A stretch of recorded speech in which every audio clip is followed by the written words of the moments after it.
How did he give me HIV? Part 15. So once that sentencing hearing was over with, he was sent to prison, and he was sentenced to 5 years. Now, remember I told you guys that he was charged not only in Florida, but also he was charged in South Carolina. There's a thing called double jeopardy. You can't be charged for the same crime for the same person in multiple places. So it was a thing of, is Florida going to charge him or South Carolina? South Carolina has a $5,000 fine plus 10 years in prison. But Florida was the one who jumped on it. They extradited him back to Florida, and that's how he got sentenced in Florida. So he ended up ultimately spending 4.5 years in prison. Once he got arrested and was not released, he spent 6 months in jail until he was sentenced. So they gave him 6 months of served. He got 6 months served, and he got 6 months good behavior. So he spent 4 years in prison. He only spent 4.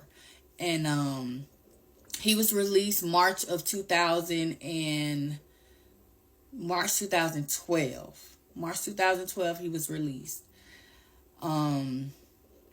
Yeah.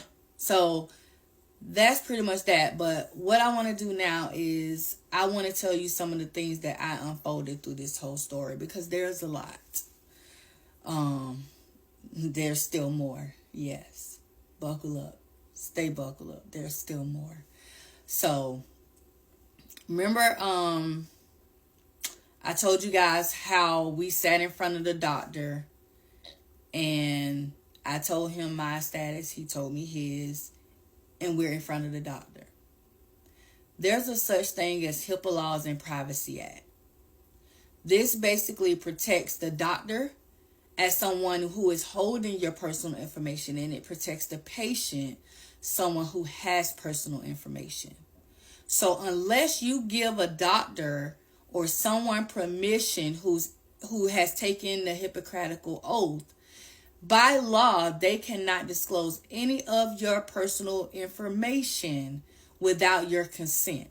So when we go to doctor's offices or certain places where we have to sign third-party disclosures, sometimes they'll ask you to list someone on there who you like us to be able to communicate with.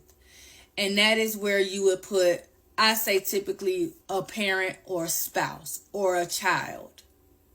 Someone who can make a decision or can get information if you're not able to. So by he and I not being married, I was not on his medical information or anything, and he was not on mine. As someone who was entering into a union with someone, that I was at a point where, of course, if I am about to marry him, I trust him.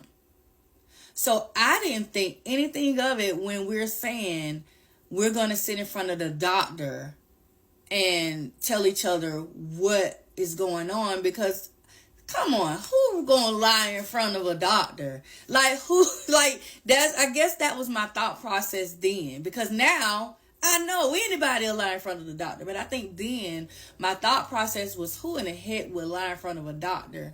So I didn't see a problem with us making that decision to disclose in that way. So here's what really happened on that day we went and got tested. I'm in my room getting tested.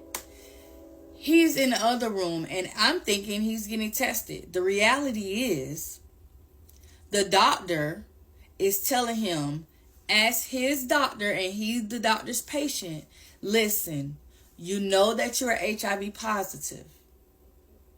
Would you like for me as your doctor to sit with you and we tell her together? Or would you like to tell her yourself? This is an option that the doctors have to, in a way, give the patients. They can't just forcefully make them do anything. So he gave him the options. You want to tell her, or would you like for me to tell her for you? He reassured the doctor, oh, I'll tell her. I'm going to make sure I tell her. And this is not a new doctor to him. This is a doctor he's had for years. So this doctor is trusting, okay, I know this man. He comes to my clinic, he comes to my office all the time. I know him. So he's trusting that he's fin to do the right thing. And we know now he didn't. How did I find out that's what happened? So during the investigation, because I gave them everything. I gave them medical records. I gave them anybody I spoke to about through this whole ordeal. So they were able to reach out to the doctor. And the doctor explained and told them what I just told you guys of what happened in that room with them too. Because now he's basically subpoenaed to the detectives and obligated to the detectives to give this information. And so he tells them, this is what was said, this is what I suggested, and this is what I assumed was going to happen. And so the doctor was devastated. I know that we want to blame the doctor, but because I already worked in the medical field, I knew I could not place blame on that doctor in any way. I would have loved for that doctor to break his oath, but then also I understand, coming from the side of working as a medical assistant and a phlebotomist, the risk that someone would be putting themselves in to break that oath. This is a man who's built a practice, who's had a life of being a doctor. I would have loved him to say something, but that would have taken away his life's work of what he had already done and the integrity he's had in his practice.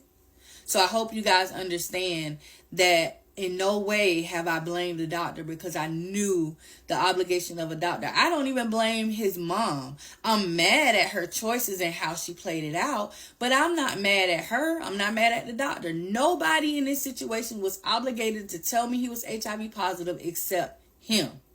Just him. Nobody else. Okay? So that's that part. And then also there's a situation of the woman who passed out at the job.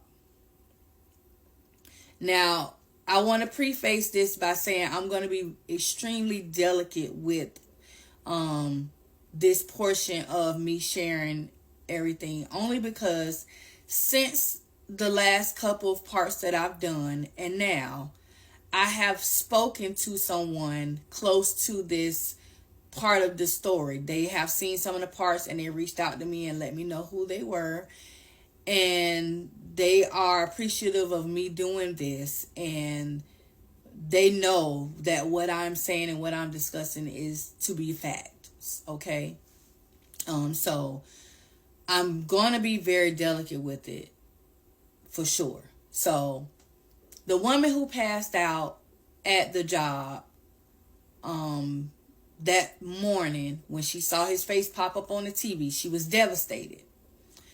She had been his supervisor in the paint shop when he first became an employee at the company.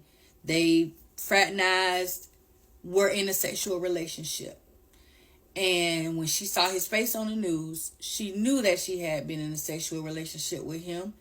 And from my understanding, she was one of the ones also that went to go and get tested.